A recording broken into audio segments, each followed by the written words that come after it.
kali ini adalah tentang pembiasan.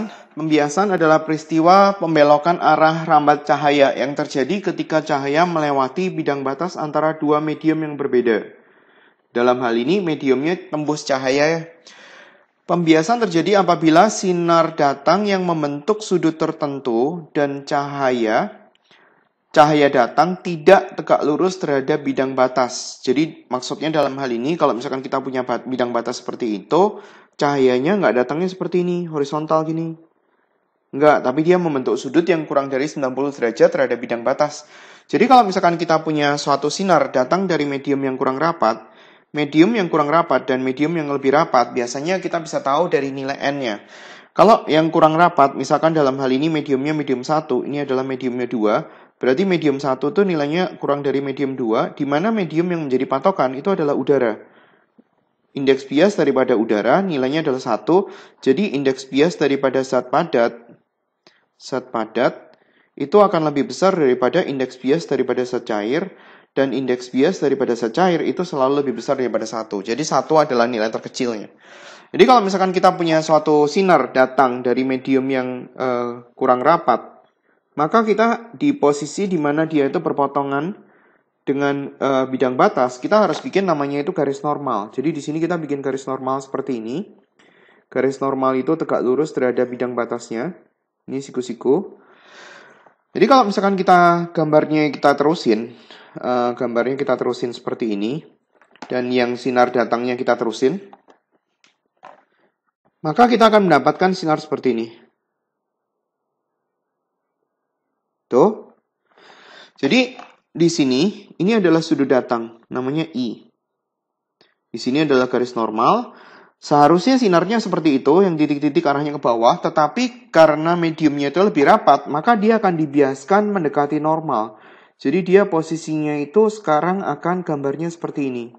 Dan ini adalah sudut biasnya. Ini sudut bias. Terus kemudian sudut bias itu simbolnya R. Ini adalah deviasinya dia. Deviasi atau penyimpangan daripada sudutnya. Kalau kita mau nyari, caranya tinggal dikurangi antara sudut datang dan sudut bias. Jadi, kalau misalkan kita balik sinar datang dari medium yang lebih rapat ke kurang rapat, ini medium lebih rapat, misalnya dalam hal ini kalau mau diambil contoh air, medium yang kurang rapat katakanlah udara, jadi ada suatu sinar datang dari air ke udara, misalnya kita punya sudut datang seperti ini, dan kalau misalkan sinarnya kita terusin akan seperti ini. Di sini saya bikin garis normal, ini garis normalnya.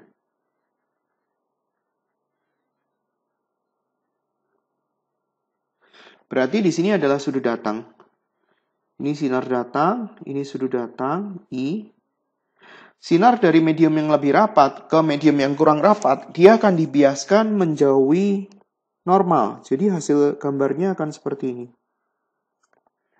Ini sinar biasnya, dan ini adalah sudut biasnya.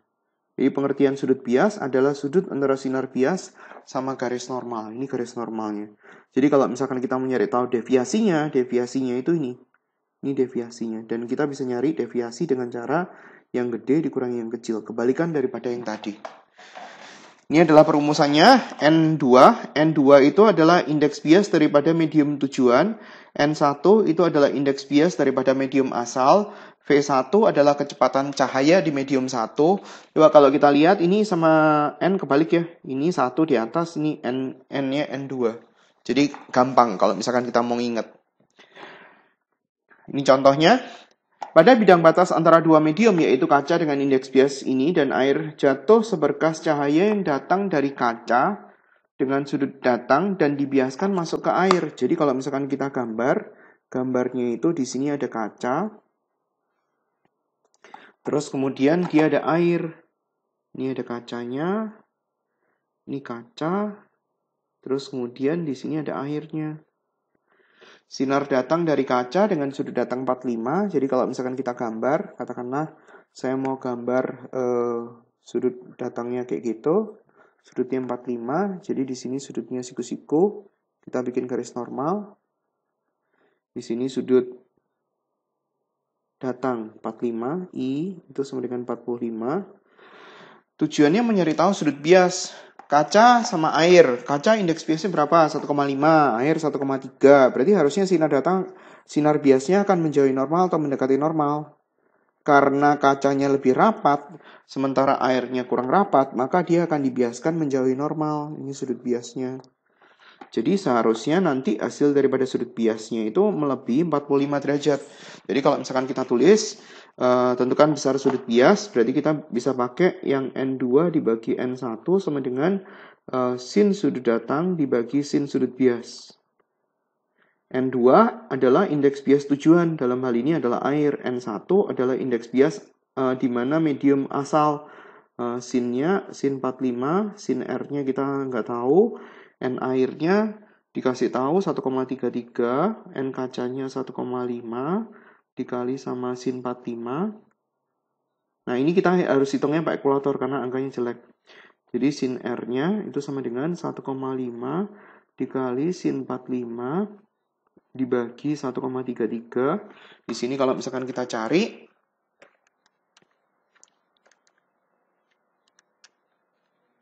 hasilnya adalah 0,7324. 0,7324. Berarti R-nya kita nyari tahu dari R ke sin.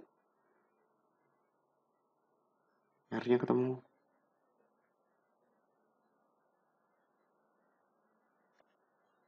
Hasilnya adalah 52,32 derajat. Saya coba lagi, 1,5 dikali sama sin 45 dibagi sama 1,33. Hasilnya adalah 0,732. Saya nggak ngubah itunya sama sekali. R ke sin.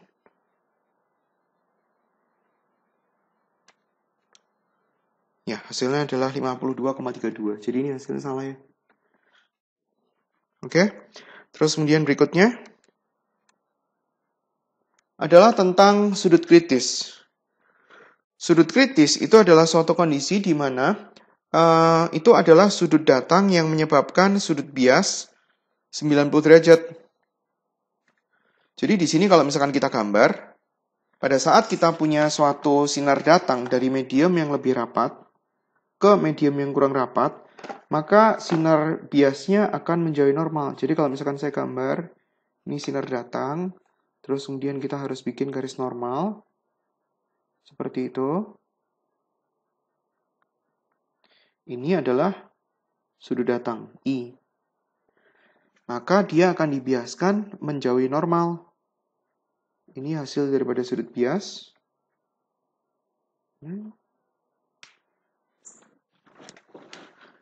Sudut biasnya kayak gini. Loh, kok nggak mau?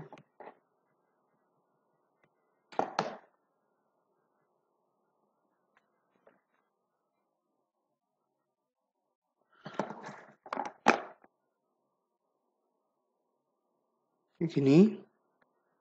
Dia akan dibiaskan menjauhi normal, berarti kira-kira kayak gini. Ini adalah sudut biasnya. Nah, apa yang terjadi kalau misalkan sudutnya kita gedein? Jadi maksudnya di sini ada sin sudut datang dibagi sin sudut bias sama dengan N-nya tujuan, dalam hal ini N2 dibagi N1. Ini nilainya kan perbandingannya selalu sama kan? Jadi kalau misalkan sudut I itu kan dia kan terentang dari 0 sampai 90. Jadi kalau misalkan kita lihat grafik sin kan dari 0 sampai 45 kan 0 sampai 90 kan dia naik terus.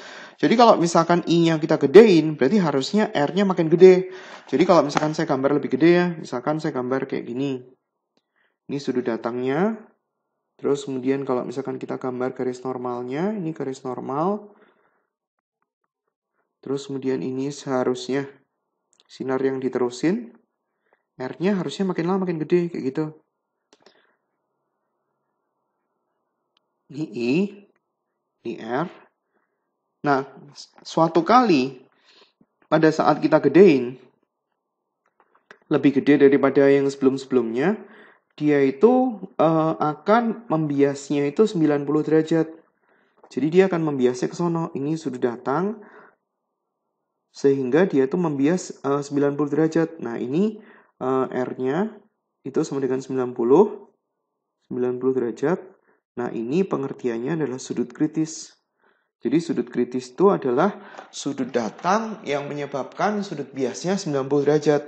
Nah, sekarang kalau misalkan dia itu ada suatu sudut yang dia itu lebih besar daripada sudut kritis. Misalnya saya tuliskan di sini ID, I sudut datang tertentu.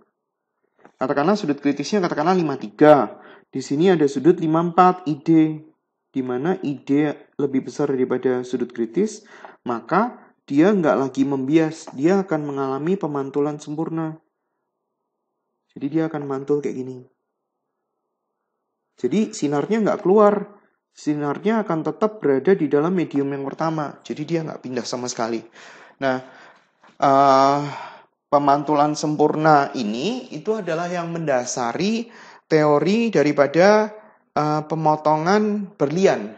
Jadi berlian itu adalah sesuatu benda yang dia itu mengalami pemantulan sempurna karena sinar yang dari luar yang masuk ke berlian itu dia sengaja dibikin sudut daripada potongan berlian dibikin tertentu agar supaya sinarnya itu nggak pernah keluar dari berlian. Kenapa sinarnya dibikin nggak keluar? Agar supaya berlian itu selalu kelihatan berkilau karena dia sinar yang masuk tuh makin lama makin banyak. Jadi itu yang mendasari daripada kenapa berlian itu harganya mahal sekali. Nah, sekarang ini adalah contohnya. Suatu benda bercahaya diletakkan pada dasar sebuah kolam yang lebar sekali. Jadi kita bayangin ada suatu kolam lebar sekali, mungkin kolam renang gitu. Nah, kita ngelihatnya dari atas. Misalkan kolam renangnya di lantai 1.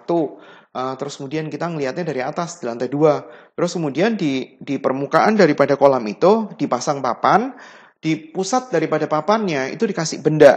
Sehingga bendanya itu persis di pusat daripada lingkaran. Nah, sekarang tujuannya adalah berapa jari-jari daripada lingkaran agar supaya dia itu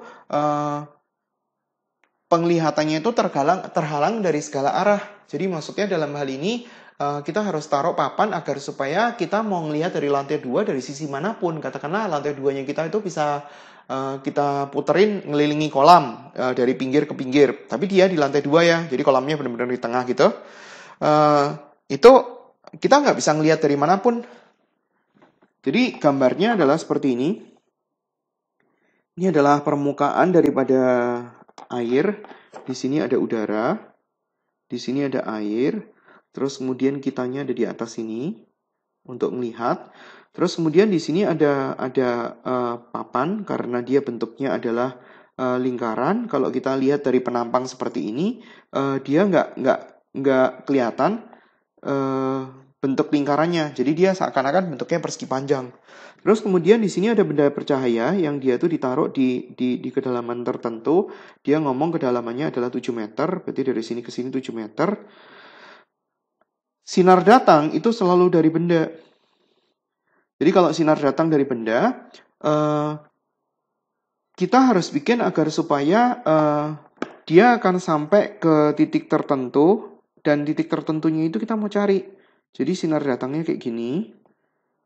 Terus kemudian di sini kita bikin garis normal. Supaya dia itu sinarnya itu nggak ada sinar yang masuk ke mata, berarti dia harus terpantul sempurna. Jadi di sini tujuan kita itu adalah kita mau nyari tahu sudut kritisnya berapa. Agar supaya sinarnya itu larinya ke sini lagi. Larinya ke bawah. Nggak ada sinar yang masuk ke mata. Jadi dia akan terpantul gini. Jadi kita nyari tahu sudut kritisnya berapa. Jadi caranya adalah sin sudut kritis dibagi sama sin sudut bias 90 derajat. N tujuan dalam hal ini adalah N udara dibagi sama N air. Sin sudut kritisnya kita nggak tahu, sin 90-nya itu 1, N udaranya 1, N airnya 4/3. Berarti di sini adalah 3/4. Kita mau nyari tahu sin sudut kritisnya. Atau biarin aja lah. Biarin aja, karena kita kan nanti manfaatin segitiga siku-siku juga. Di sini sudut kritis, berarti di sini adalah sudut kritis juga. Jadi segitiganya saya copot untuk yang di sebelah kiri yang dengan ukuran seharusnya. Di sini adalah R-nya papan. Di sini 7 meter. Di sini IK. Nah, sinnya kan tahu, 3/4. Jadi kita bisa menggunakan segitiga ini, sin sudut kritis juga, karena kan sudutnya kan namanya adalah sudut dalam perseberangan. Sin sama dengan itu dibagi sama, kita butuh R sama 7 meter. Berarti kita nggak pakai sin ya, kita pakai tan. Tan sudut kritis sama dengan R dibagi 7. Jadi dari sini kita bikin segitiga dulu. Sudut kritis. Ini siko-siko, ini sin, ini 3, ini 4, berarti di sini akar berapa ya? 16 dikurangi 9, berarti akar 7. Berarti tangannya 3 dibagi akar 7. Sama dengan R dibagi 7, berarti R-nya ketemu. 7 kali 3 dibagi akar 7. 7 dibagi akar 7, berarti R-nya adalah 3 akar 7 meter. Jadi jari-jari daripada papan yang kita harus taruh itu adalah 3 akar 7 minimal segitu. Lebih gede daripada itu berarti akan membuat nggak kelihatan sama sekali. Terus kemudian kita masuk ke materi pembiasan yang lain. Ini seharusnya adalah bagian pembiasan yang semuanya seharusnya. Tapi ada beberapa sekolah yang pasti nggak nerangin tentang materi itu. Jadi kalau pembiasan, ada pembiasan pada prisma, pembiasan pada kaca plan paralel, pembiasan pada permukaan datar, pembiasan pada permukaan lengkung, dan pembiasan pada lensa tipis. Nah, pembiasan pada benda-benda ini itu adalah benda-benda yang transparan. Artinya adalah benda-benda yang dia itu bisa meneruskan cahaya. Dan karena dia berbeda kerapatan daripada udara terhadap dia, maka dia akan terjadi pembiasan. Untuk pembiasan pada kaca plan paralel, dia akan muncul pembiasan yang dia itu sejajar dengan sinar datangnya. Jadi dia akan muncul sinar baru yang sejajar dengan sinar yang lama, tetapi posisinya bergeser. Makanya yang biasanya ditanyain adalah pergeserannya dia berapa. Sementara pada prisma terjadi pembiasan 2 kali. Seperti ini. Jadi pada saat dia itu terjadi pembiasan pada prisma, ada 2 sisi yang mengalami pembiasan. Kalau misalkan kita lihat gambar dari sebelah kiri, berarti ada pembiasan di sisi yang sebelah kiri, dan pembiasan di sisi yang di sebelah kanan. Dan ini nanti kita akan belajar lebih lanjut di optik fisik tentang bagian dispersi. Karena pada saat kita masukin cahaya polikromatik, dalam hal ini warna putih, maka cahaya putih ini akan terurai atas warna-warna pelangi. Itu nanti aja tentang dispersi. Tapi sebenarnya ini adalah peristiwa pembiasan pada prisma. Jadi gambar sinarnya seperti ini.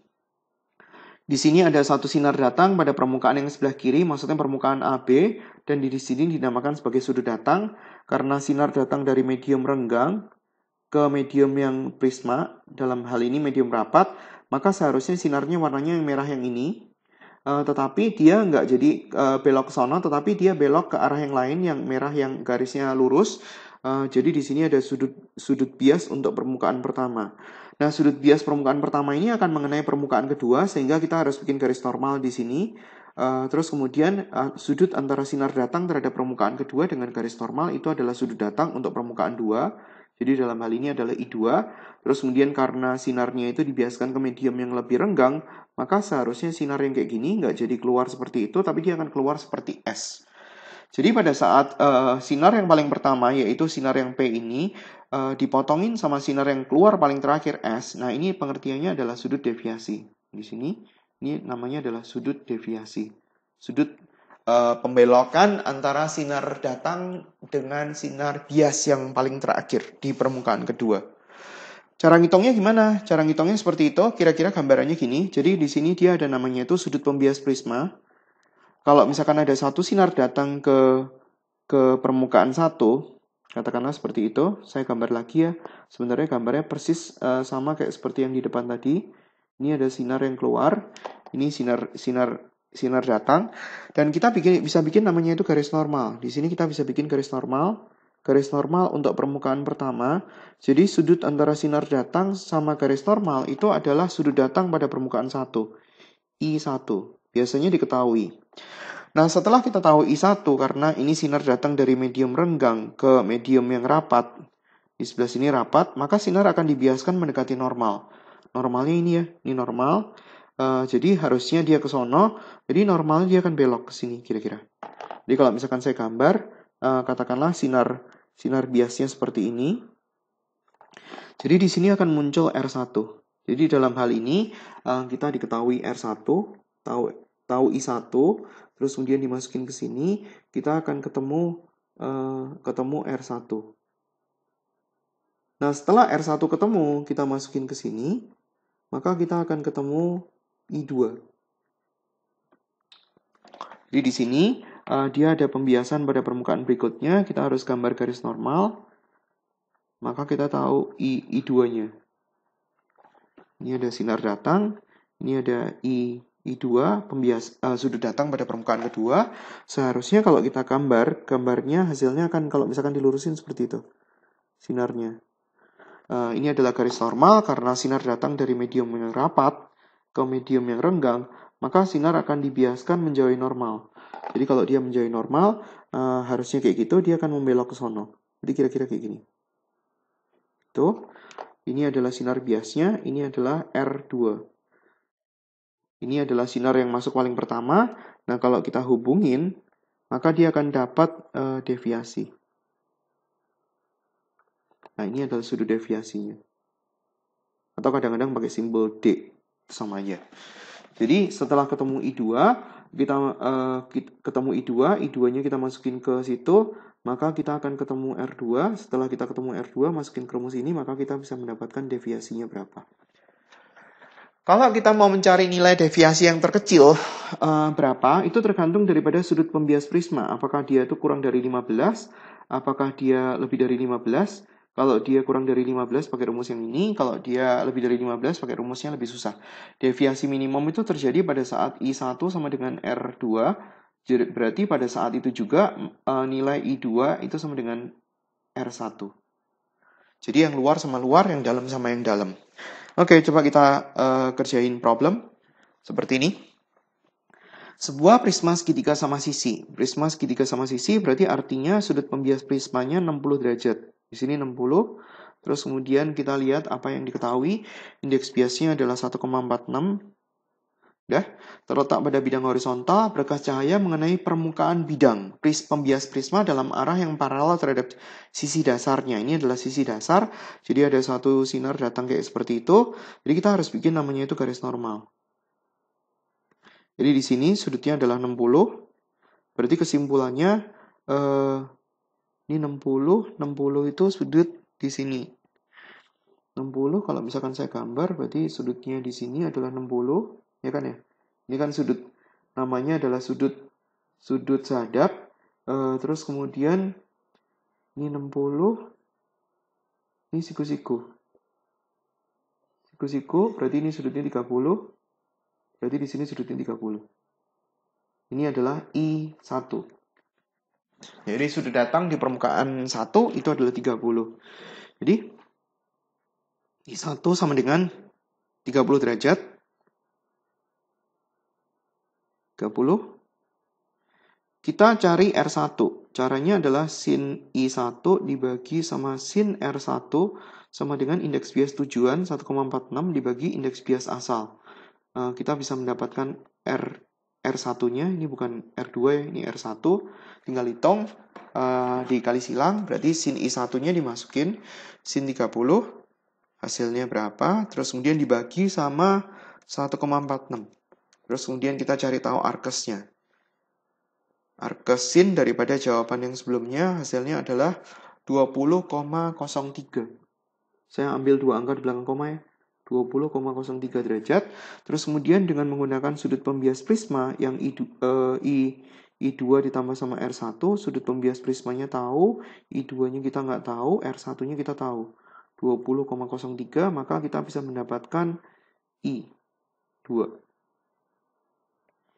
Berarti 60 dikurangi sama 20,03. Hasilnya adalah 39,97. Tujuan soal mau nyari tahu R2 ya. 39,97 berarti kita ngurusin pembiasan pada permukaan kedua. Berarti sin sudut datang dibagi sin sudut bias sama dengan indeks bias tujuan dibagi indeks bias asal. Jadi kebalikan sama permukaan yang pertama. Jadi kalau kita nyari tahu sin R2-nya sama dengan 1,46 dikali sama sin 39,97. Jadi kita bisa mendapatkan R2-nya.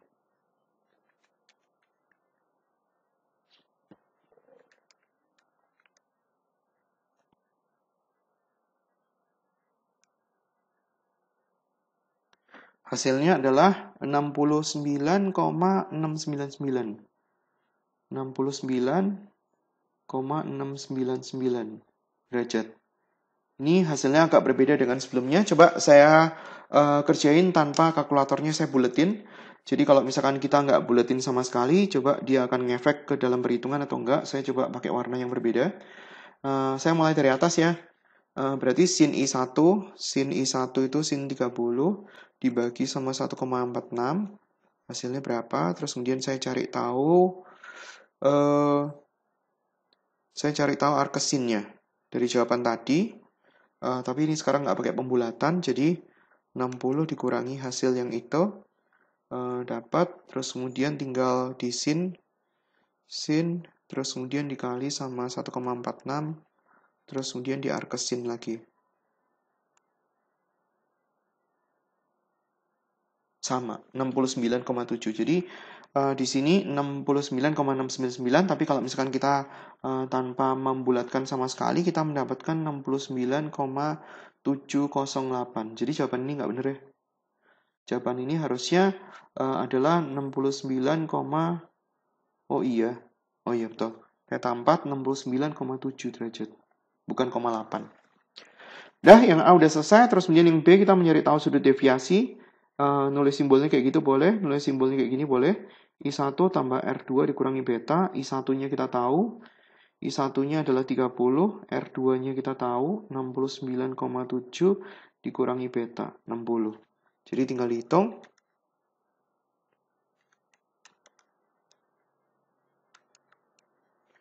Hasilnya adalah 39,7. Nah, ini juga jawabannya salah.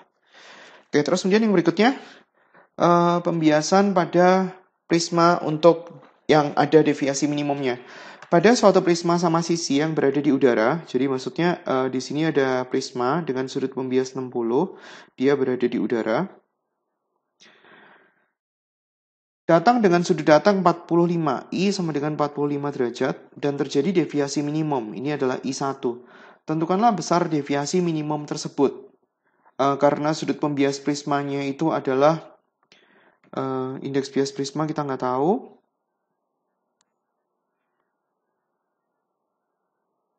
Jadi kita harus ngerjainnya itu pakai rumus umum, karena kita nggak bisa menggunakan rumus yang ini.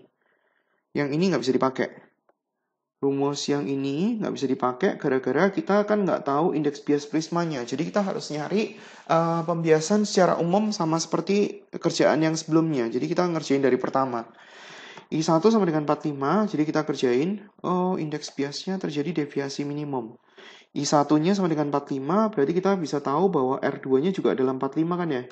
Karena pada saat dia terjadi deviasi minimum, I1 yang luar sama dengan yang luar. I1 sama dengan R2, berarti kita tahu R2. Dan kita bisa ngerjain I1 tambah R2 dikurangi beta. Jadi, deviasi minimum kita bisa tulis kayak gini, atau D minimum. Rumusnya adalah I1 ditambah sama R2 dikurangi sama beta. Berarti 45-nya ada 2 biji, dikurangi sudut pembiasnya 30. Berarti hasilnya adalah 30 derajat. Itu yang A. Terus kemudian yang B, kita baru bisa pakai rumus. Dia ada rumus agak panjang, deviasi minimum ditambah sama beta. Kenapa kita pakai rumus ini? Gara-gara sudut pembiasnya lebih dari 15 ya. Dibagi 2 sama dengan indeks bias prisma dibagi indeks bias udara sin beta per 2. Jadi dalam hal ini kita juga harus pakai kalkulator. Sin deviasi minimumnya kita tahu nilainya adalah 30 ditambah sama beta. Ini hasilnya bagus. Indeks bias prisma per indeks bias udaranya 1. Sin betanya adalah 60 dibagi 2. Ini juga bagus. Berarti yang sebelah kiri sin 45 setengah akar 2. Indeks bias prisma dibagi sin 30 setengah akar 3. Berarti kita bisa cari indeks bias prismanya sama dengan akar 3 dibagi akar 2. Berarti adalah setengah akar 6.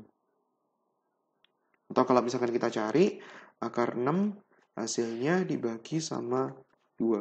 Dan itu adalah 1,225. 1,225.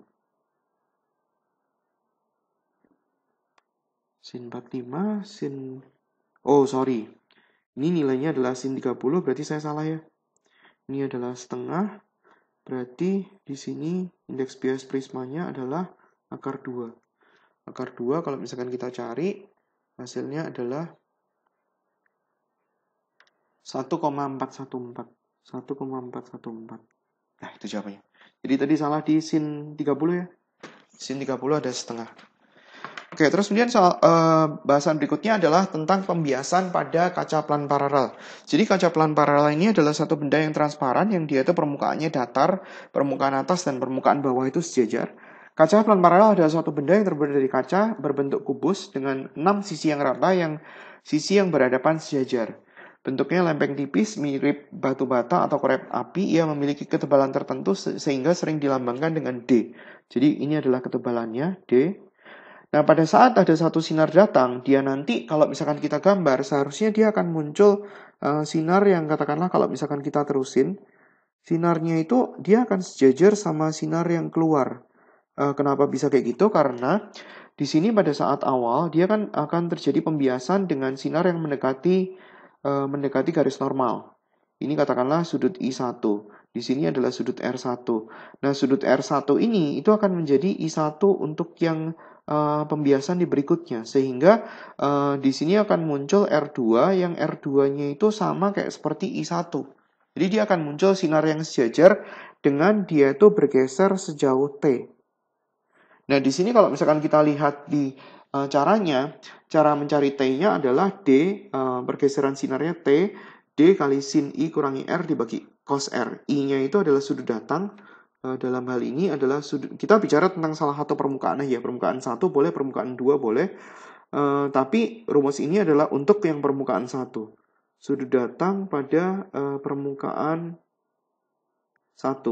Kalau yang ini berarti adalah sudut bias. Sudut bias pada permukaan 1. Jadi kita nggak usah ngitung lagi untuk yang permukaan 2. Contoh, seberkas cahaya datang dengan sudut 40. Berarti maksudnya I-nya adalah 40. Kita hitung R-nya dulu karena dia mau nyari tahu pergeseran. Sin sudut datang, sin I dibagi sin sudut bias sama dengan indeks biasnya adalah indeks bias kaca dibagi sama indeks bias udara. Karena tujuannya adalah kaca. Sinar datang dari udara ke kaca. Sin I dalam hal ini adalah sin 40 dibagi sama sin R. R-nya kita nggak tahu. Indeks bias kacanya diketahui di soal. 1,5, indeks bias udaranya 1. Berarti kita bisa nyari tahu R-nya. Hitung pakai kalkulator. Berarti sin 40 dibagi sama 1,5. Hasilnya berapa? Terus kemudian kita tinggal cari R-nya dengan cara di Arkes 25,373. 25,373. Saya nggak tulis atasnya ya. 25,373 atau kita buletin ke 25,37 derajat. Nah, terus kemudian kita mau nyari tahu pergeseran sinar T sama dengan D dikali sama sin I kurangi R. Sin I kurangi R dibagi sama cos R. Terus kemudian disubstitusi, D-nya tahu 8 cm. Sin I-nya sudut datang 40 dikurangi R sudut bias 25,37 derajat dibagi sama cosinus R. Cosinus R berarti cosinus 25,37. Jadi kita bisa hitung 8 dikali sin 40 dikurangi 25,37 dibagi dengan cosinus 25,37. Hasilnya adalah 2,24 cm.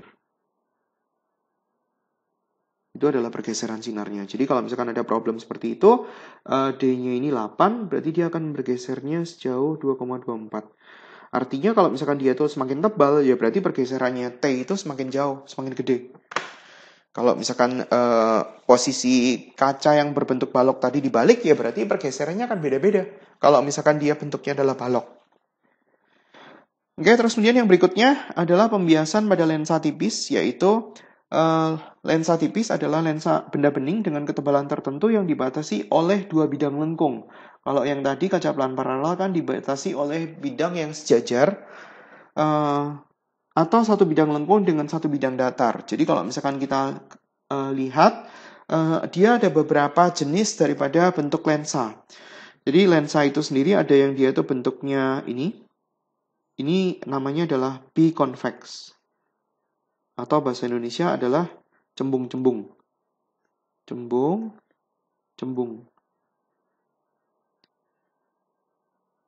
Jadi kalau misalkan kita lihat, ini ada permukaan pertama, ini ada permukaan kedua. Ini ngelihatnya dari sini. Kalau kita ngelihat dari sini kan ini muncul kayak seakan-akan kayak perut orang yang gendut kan. Yang di sebelah sini kan juga muncul kayak seperti perut orang yang gendut. Terus kemudian kita punya lensa yang kedua, namanya adalah plan convex. Cara gambarnya kebalik sebenarnya. Kan ini kan adalah plan convex, berarti plannya itu di belakang. Konveksnya di depan. Jadi kalau kita gambar kayak gitu, terus kemudian kayak gitu. Ini convex, ini plan. Terus kemudian ada concave convex. Kalau misalkan kita gambar concave convex, berarti konkavnya di belakang. Jadi kalau misalkan kita gambar konkavnya itu berarti seperti itu, konveksnya seperti itu. Ini konkav, ini adalah konveks. Konkav itu bahasa Indonesianya adalah cekung. Cekung, cembung. Jenis lensa yang keempat adalah, jadi kalau ada biconvex, berarti dia ada biconcav. Ini namanya adalah biconcav atau cekung-cekung. Berarti di sini ini ada permukaan pertama, ini ada permukaan kedua, ini konkav, permukaan keduanya juga konkav. Terus kemudian dia ada namanya itu plan konkav. Plan konkav berarti plannya digambar di belakang, konkavnya gambarnya di depan. Kayak gitu. Plan konkav. Terus kemudian ada kebalikan daripada yang atas adalah convex konkav. Jadi kalau kita gambar ya berarti gambarnya kebalikan kayak gitu. Nah, kalau kita mau nyari tahu fokus, untuk yang level SMP, dia selalu diajarin bahwa kalau misalkan ada lensa positif dalam hal ini adalah lensa cembung, dia ngomongnya selalu untuk biconvex. Karena untuk yang level SMP itu, dia nggak bisa ngomong bahwa R itu sama dengan 2 kali fokus, karena memang bukan. Kalau untuk cermin kan bisa, R sama dengan 2 kali fokus. Nah, sekarang kalau misalkan kita mau mencari hubungan antara F sama R, itu adalah hubungannya seperti ini. Saya nggak menurunkan rumus ya. Kalau mau lihat penurunan rumus, lihat di video atau lihat dari web daripada orang lain yang dia tuh menurunkan cara rumus. Saya cara pakainya ya. Jadi di sini kalau misalkan kita ngitung fokus, caranya ini. Superfokus sama dengan N2 per N1. N2 itu adalah indeks bias tujuan. 1 itu adalah indeks bias asalnya. Ini asal daripada sinarnya. R1 itu adalah jari-jari daripada permukaan 1. Jadi kalau misalkan bentuk permukaannya itu adalah cembung, maka nilai R-nya itu adalah positif. Kalau permukaannya itu adalah cekung, maka R-nya itu adalah negatif. Seper R1 tambah seper R2. Jadi kalau misalkan kita punya biconvex seperti ini, R1-nya itu nilainya positif, R2-nya itu nilainya negatif. Positif juga karena dia cembung. Untuk yang permukaan 1 seperti ini, berarti R1-nya itu nilainya positif, sementara R2-nya itu nilainya adalah tak terhingga karena dia adalah permukaan datar. Terus kemudian kalau kita menghitung kekuatan lensa pakai rumus yang bawah, pakai seper F boleh, tapi F-nya dalam meter. Atau kalau kita pakai cm, pakai 100 per F. Terus kemudian kalau misalkan dia digabung, maka fokus gabungannya seperti itu. Bagaimana caranya digabung? Misalnya kita mau menggabung biconvex sama misalnya plan convex. Berarti nanti dia akan muncul lensa yang seperti ini. Gini, terus kemudian kayak gitu. Ini lurus, kayak gitu. Jadi kita akan muncul, di sini ada fokus 1, di sini ada lensa dengan fokus 2, maka di sini akan muncul fokus gabungan. Jadi kita bisa gabungin lensanya.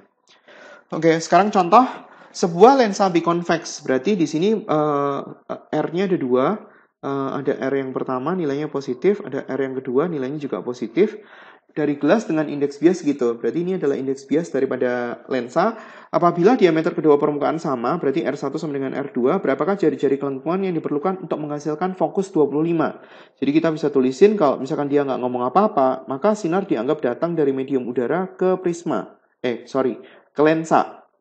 N lensa dibagi sama N udara. Dikurangi 1, karena dia permukaan 1 sama permukaan 2 sama, berarti saya tuliskan 1 per R tambah 1 per R. Fokusnya dia kasih 25 cm, indeks biasnya 1,75. 1,75 saya ubah, 1,75 itu 1/3, berarti hasilnya adalah 7/4, berarti di sini saya masukin 7/4/1, ini hasilnya adalah 2/R, disederhanain berarti adalah 3/4. 2/R, ini sama ini dicoret, berarti kita punya 3 dibagi 2R sama dengan 1/25, kali silang berarti 2R sama dengan 75, R-nya ketemu, yaitu adalah 75/2 atau 37,5 cm. Contoh berikutnya, pembiasan pada lensa tipis. Untuk suatu benda di udara, mempunyai panjang fokus 5 cm. Terus kemudian dimasukin ke dalam cairan, ternyata panjang fokusnya menjadi 250. Jadi ini adalah fokus di cairan, yang 50 itu adalah fokus di udara. Jadi kita bisa melakukan perbandingan karena permukaan lengkung daripada lensa bikonveks itu sama. Jadi kita bisa tulis kayak seperti ini. 1 per fokus di udara dibagi 1 per fokus di cairan sama dengan, kan rumusnya 1 per fokus sama dengan indeks bias 2 dibagi indeks bias 1 minus 1, 1 per R daripada 1, 1 per R daripada 2 kan ya rumusnya tadi. Jadi kita bisa ganti. Ini indeks bias lensa. Karena yang atas itu sinar datang dari udara, jadi saya tulis N udara min 1, 1 per R1 ditambah 1 per R2 dibagi sama indeks bias lensa per indeks bias cairan, itu yang mau ditanyain, dikurangi 1, 1 per R1 tambah 1 per R2, dan ini bisa dicoret karena dia lensanya sama. 1 per fokus di udara dia kasih tahu, 1 per fokus di cairan dia kasih tahu 250, indeks bias lensa itu 1,5, saya tulis 3/2, terus kemudian yang bawahnya 3/2 dibagi N-1. Terus kemudian yang ini dibalik, 250 bagi 50 berarti 5, langsung dikali silang, 3 dibagi 2N dikurangi 1 sama dengan setengah. Terus kemudian kali silang, jadi 3 dibagi 2N dikurangi 1 sama dengan 5-nya pindah ke sebelah sono, berarti 1/10. Terus kemudian ini 2N ya, berarti 3 dibagi 2N sama dengan 1 ditambah sama 1/10, berarti adalah 11/10. Terus kemudian kali silang, 30 sama dengan 22N, N-nya sama dengan 30 dibagi 22, dibagi 2, dibagi 2. Indeks biasnya adalah 1/4/11. Itu indeks bias daripada cairannya. Terus kemudian contoh soal yang terakhir, sebuah lensa plan konveks. Lensa plan konveks itu berarti di sini plannya ini bagiannya di belakang kan, berarti ini adalah R2, nilainya adalah, berarti saya tadi kebalik ya. Di sini yang ini plan konveks, berarti ini permukaannya adalah permukaan 2, berarti ini R2. Enggak jadi deh, bener kok. Lensa plan konveks, ini adalah tak terhingga, ini adalah positif, yang berindeks bias sekian memiliki kekuatan 2 dioptri. Berarti dari sini kita bisa tahu fokusnya, P-nya sama dengan 2, padahal P itu sama dengan 100 dibagi semua fokus, kita bisa ketemu fokusnya, yaitu adalah 50 cm. Tentukanlah jari-jari kelengkungan lensa. Berarti kita harus kerjain untuk yang A, disubstitusi angkanya 1 per fokus sama dengan, karena dia di udara, berarti dalam hal ini adalah N lensa dibagi sama N udara, dikurangi 1, 1 per R1, ditambah 1 per tak terhingga, karena dia plan.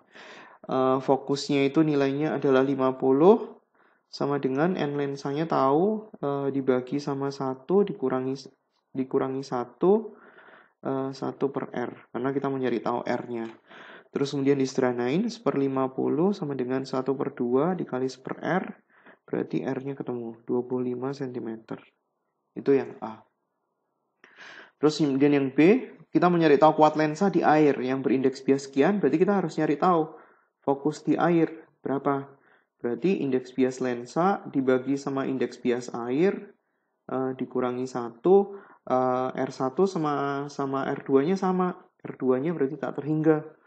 Indeks bias lensa 3/2, indeks bias air adalah 4/3, nanti disederhanain, 1/R1-nya 25, yang di sebelah kiri disederhanain berarti dapat 9/8 dikurangi 1 kali 1/25. Jadi 1/8 dikali 1/25 dan itu adalah 1/200, berarti fokusnya adalah 200 cm. Jadi kalau kita mau nyari tahu kekuatan lensanya 100 dibagi 200 berarti adalah setengah dioptri. Itu adalah penjelasan untuk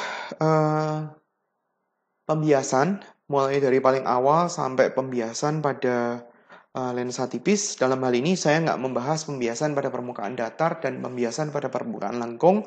Mungkin nanti saya baru akan bikin videonya pada saat memang ada permintaan tentang pembiasan pada permukaan datar dan permukaan lengkung. Oke, terima kasih atas perhatiannya. Sampai jumpa di video-video pengajaran berikutnya.